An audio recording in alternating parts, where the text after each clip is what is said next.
Όλα, βρισκόμαστε στην τρίτη μεγαλύτερη πόλη του Ελ Σαλβαδόρ. Στην ακρίβεια λέγεται Σάντα Άννα, δηλαδή Αγία Άννα. Η πόλη που δεν έχει να προσφέρει σχεδόν τίποτα σαν πόλη στους τουρίστες. Όλα βρίσκονται γύρω από την πλατεία. Ακριβώς δίπλα στην πλατεία υπάρχει ο Καφεδρικός Ναός, χτισμένος το 16ο αιώνα, το σύμβολο της Σάντα Άννας. Θα σας δείξω πώς είναι η εκκλησία και από μέσα και από έξω. Το θέατρο της Σάντα Άννα που είναι ακριβώς δίπλα μου και νομίζω το Δημαρχείο. Θα το κοιτάξω σε λίγο, δεν είμαι σίγουρος, μόλις πέρασαν απέναντι. Κοίταξα στο ίντερνετ, δεν έχει ακριβώς τίποτα άλλο παραπάνω. Υπάρχει νομίζω τα απομεινάρια Urbex της παλιάς σχολής καλλιτεχνών. Απλά όταν ήθελα να μπω μέσα, κάποιος μου είπε από πίσω ότι χρειάζομαι permission, δηλαδή χρειάζομαι άδεια από το Δήμο. Και η ώρα είναι 4 το απόγευμα, άρα μπορούμε να ξεχάσουμε να πετύχουμε κάποιον υπάλληλο του Δήμου να με βοηθήσει. Αλλά η Σάντα Άννα δεν είναι μόνο η είσοδος, δεν είναι ο μόνος λόγος να έρθει κάποιος στην πόλη, για να δει την πόλη. Είναι η βάση για την εξερεύνηση του ηφαιστείου της Σάντα Άννα που υπάρχει λίγο δίπλα, στα 2.400 μέτρα υψόμετρο. Το οποίο θα το κάνουμε αύριο. 7 το πρωί ξεκινάμε με το πρωινό, 7.30 φεύγει το λεωφορείο δίπλα από το ξενοδοχείο από το hostel, το οποίο το συνιστώ αφάνταστα. Νομίζω είναι το φθηνότερο hostel που έχω μείνει στη Σαλβαδόρ.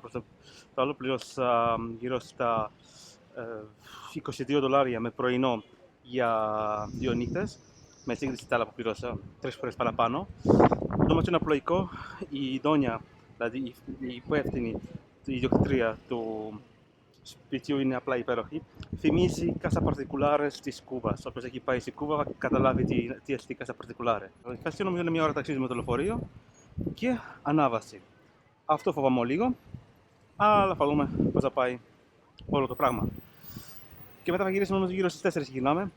Λογικό μετά από την ανάβαση θα τσιμπήσω κάτι, θα πιω κάτι, κάποιος το ξέρω για ύπνος, μιας και μεθαύριο φεύγουμε την Ονδούρας και με περιμένει ένα μεγάλο ταξίδι με 7 ή 8 chicken bus.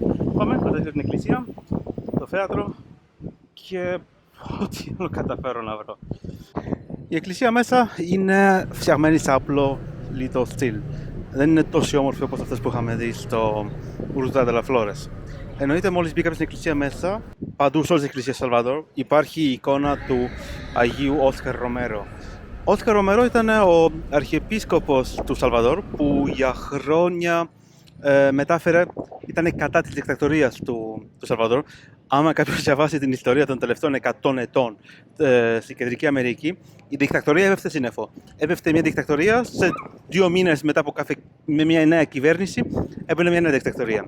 Το 1979 ξαναγίνεται πάλι τη δικτατορία στο Σαλβαδόρ, με τη βοήθεια των ΗΠΑ όπως πάντα και του πρόεδρου Jimmy Carter. Sorry, ένα μικρό διάλειμμα είχαμε λόγω των καμπανών. Και ο Κάρτερ χρηματοδότησε τα τάγματα θανάτου, που ήταν ένα από το χειρότερο στρατό που υπήρχε στην Κεντρική Αμερική, ειδικά στο Σαλβαδόρ και στην Νικαράγουα.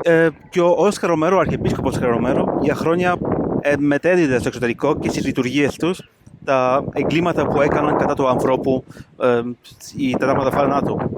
Εννοείται, μίλησε και με τον Παπα Ιωάννη Παύλο τότε, το 1978. Στη Ρώμη, δεν έγινε τίποτα και συνέχισε τη μεταφορά των μηνυμάτων στις κυριακάτικες του λειτουργίες. Μέχρι και τις 24 Μαρτίου του 1980, όταν σε ένα παρεκκλήσι του νοσοκομείου που έκανε τη λειτουργία για τους τραυματίες των τάγματων θανάτων, μπήκε ένας τρομοκράτης, μέχρι σήμερα δεν ξέρουμε ποιος είναι, και τον πυροβόλησε και τον σκότωσε επί τόπου. Μετά από μερικές μέρες έγινε η κηδεία του στο Σαν Σαλβαδόρ.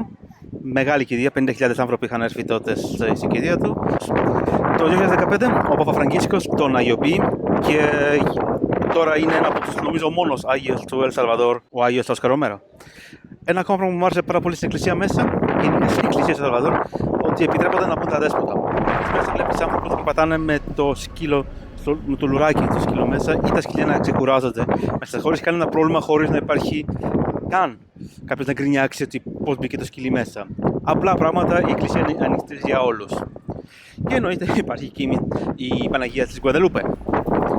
Αυτά, δεν έχει κάτι παραπάνω να σας δείξω στη Αγία Άννα. Πάμε να σας δείξω λίγο στο θέατρο που είναι δίπλα. Και μετά θα κοιτάξω τι άλλο ενδιαφέρον έχει αυτή η πόλη να προσφέρει τουριστικά.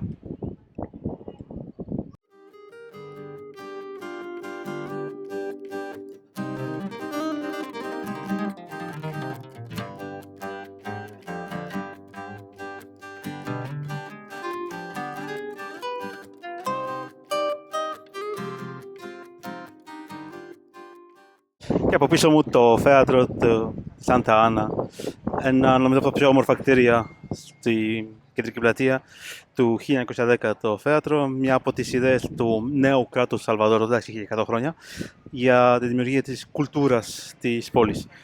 Δυστυχώς έχει σήμερα θεατρική παράσταση, δεν μπορούμε να μπούμε μέσα να το δούμε, αλλά άμα βλέπεις φωτογραφίες από το ίντερνετ θα τις ανεβάσω γύρω-γύρω για να μπορείτε να τις δείτε.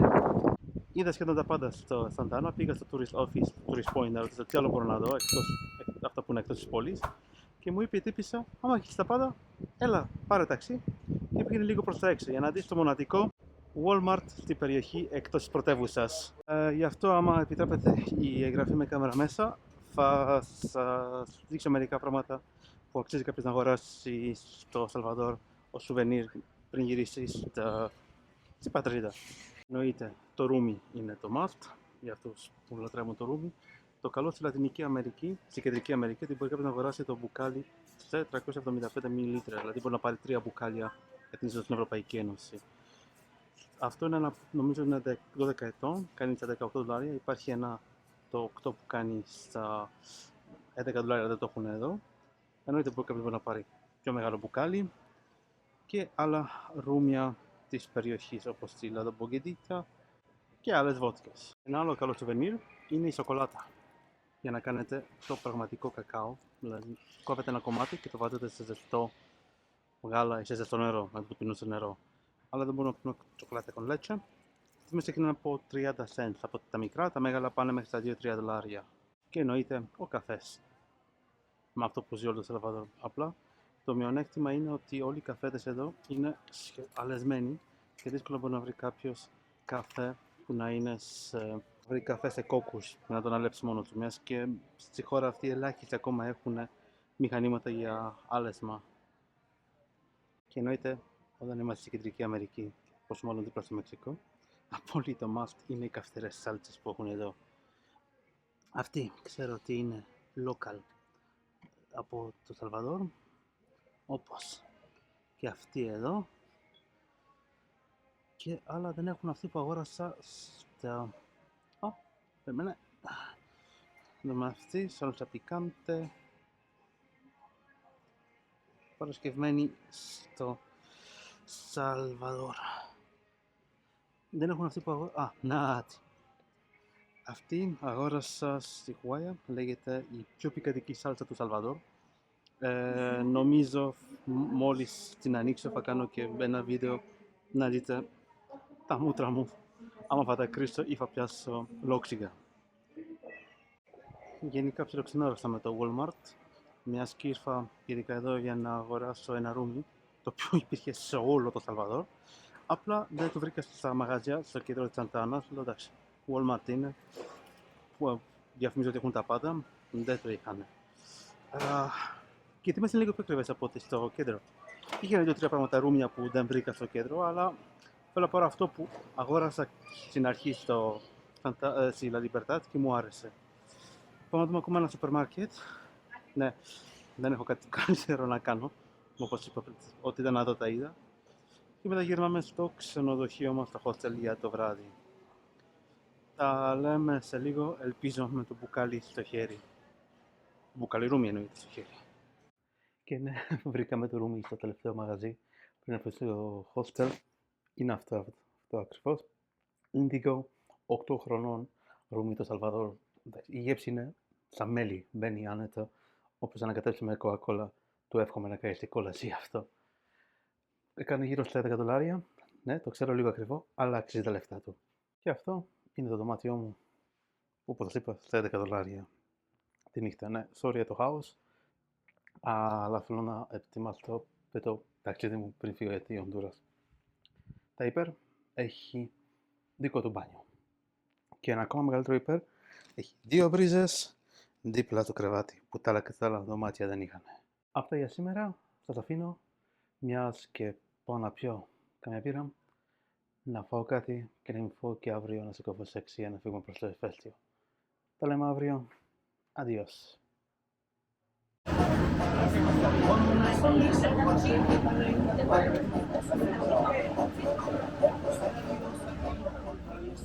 Δίας. Βρισκόμαστε στην είσοδο για το Εθνικό Πάρκο Σάντα Άνα του Ιφαιστείου.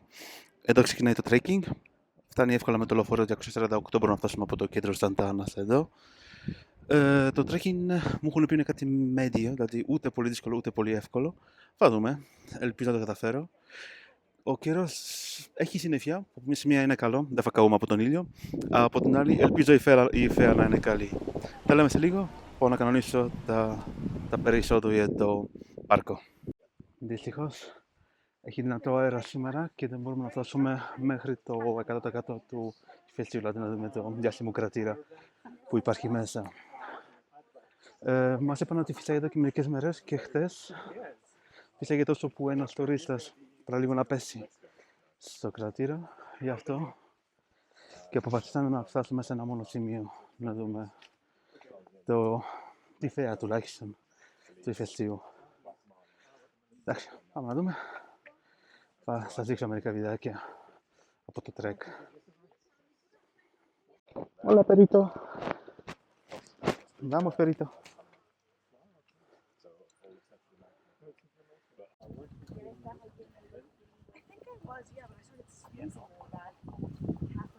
Τελικά τα περί-εισόδου στο ηφαίστειο μας τα είπε τα περί 75% που μας είπε στην είσοδο ήταν οι πολίτες του εισιτηρίου που με την καλή έννοια το στακτηρί τόσα λέει. Μίλησαμε με το ξεναγό, μας είπε ότι υπάρχει μια μικρή περίπτωση να καταφέρουμε να φτάσουμε μέχρι την κορυφή στο κρατήρα. Αλλά αυτό όλα θα δείξει με τον καιρό που θα πετύχουμε εκεί πάνω.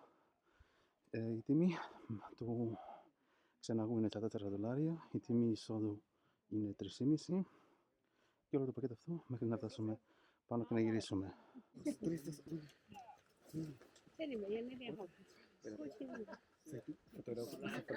Μπροστά μας ο ξεναγός, όλη την ώρα με το walkie-talkie, να συνομιλεί με την ΕΜΗ, με το κέντρο μετεωρολογικό, για να δούμε αν μπορέσουμε να ανέβουμε στην κορυφή του ηφαιστείου.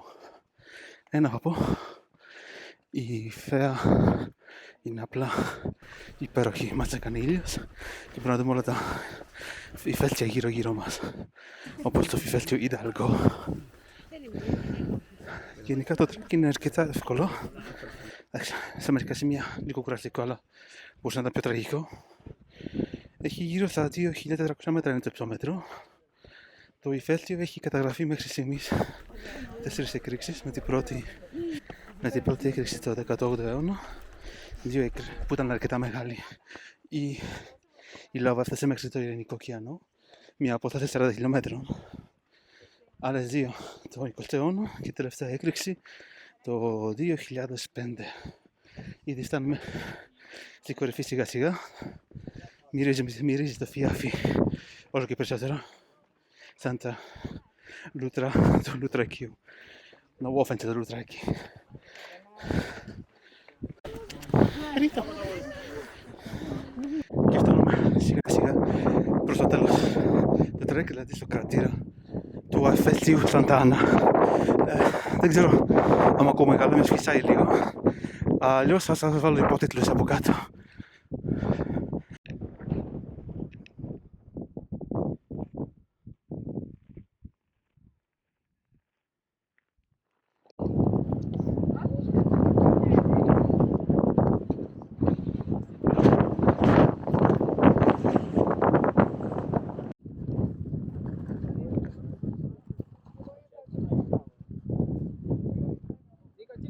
Κατεβήκαμε από το βουνό, δεν είχαμε χρόνο να κάνουμε βίντεο και στάσεις στην επιστροφή, μιας και τρέχουμε να προλάβουμε το λεωφορείο της Μίας για να φτάσουμε στο κέντρο.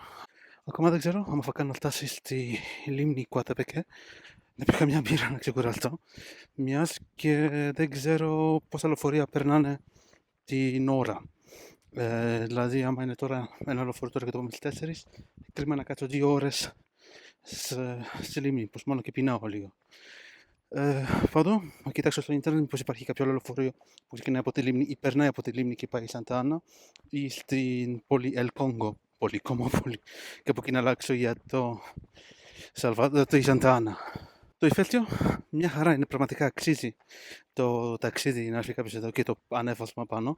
Είναι πραγματικά πολύ εύκολο να ανέβει κάποιος στο βουνό. Είναι ο δρόμος που πάει προς τα πάνω, το καμίνο όπως λένε, είναι αρκετά μικρή κλίση, το οποίο εν μέρει το κάνει μπορεί κουραστικό, έτσι θα θέλαμε να το κάνουμε πιο γρήγορα, αλλά από την άλλη δεν κουράζουν τα πόδια. Εντάξει, αυτό θα δούμε αύριο μόλις ξυπνήσουμε. Οπότε βλέπω το λεωφορείο μας περιμένει. Υπέροχα.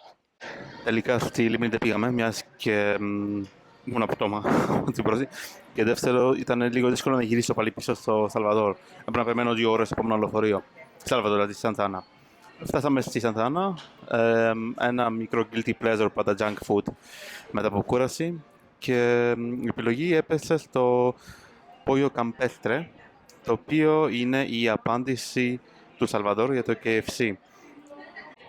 Φτιάχτηκε πριν 40 χρόνια και παράγει αυτό που ξέρει καλύτερα, δηλαδή τι κάνει τα κοτόπουλα, τι κάνει τα φιλέτα. Η πλάκα είναι, στη δίπλα χώρα, στη Γουατεμάλα, υπάρχει άλλη αλυσίδα της Γουατεμάλας με κοτόπουλα που λέγεται Pollo Camperos, το οποίο είναι πιο διάσημο από το Pollo Campestre, αλλά θα πω για αυτά στη Γουατεμάλα μόλις φτάσουμε και να φάμε εκεί ένα από τα βραδινά μας. Προς το παρόν περιμένω το πακέτο μου και θα σας δείξω τι μπορεί να πάρει κάποιος με $6. Και όλο αυτό το set με $5. Μικρό σαντουιτσάκι, chicken nuggets, πατατούλες, μια κοκακόλα και η ketchup. Τίποτα παραπάνω δεν χρειάζομαι για την ημέρα σήμερα. Κλασικά πικαντική σάλτσα. Buen provecho.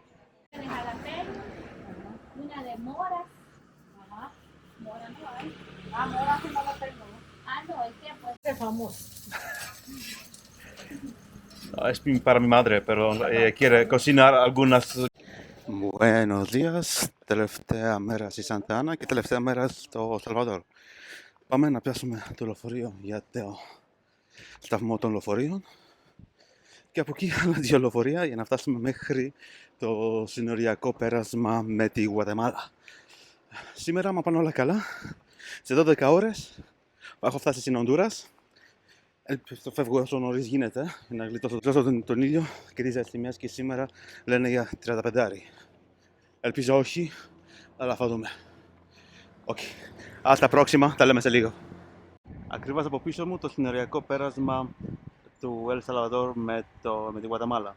Είναι και οι τελευταίες μου στιγμές σε αυτήν την υπέροχη χώρα, πραγματικά. Πόσα χρόνια ακούσαμε τα χειρότερα, ακούγαμε για το Σαλβαδόρ, πόσο επικίνδυνο είναι να μην έρχεται κανείς να ταξίδι εδώ ή να πάει σε κάποια άλλη χώρα. Πέρασα μια φανταστική εβδομάδα σε αυτή τη χώρα. Σας την συνιστώ ανεπιφύλακτα να έρθετε όσο πιο γρήγορα γίνεται πριν γίνει αρκετά τουριστική. Σας αφήνω. Τα λέμε σε λίγο από την άλλη πλευρά, τη Γουατεμάλα.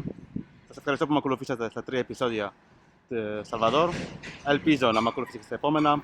Κάντε like, subscribe και περιμένετε για περισσότερες πληροφορίες στο μέλλον. Hasta próxima. Muchas gracias, El Salvador.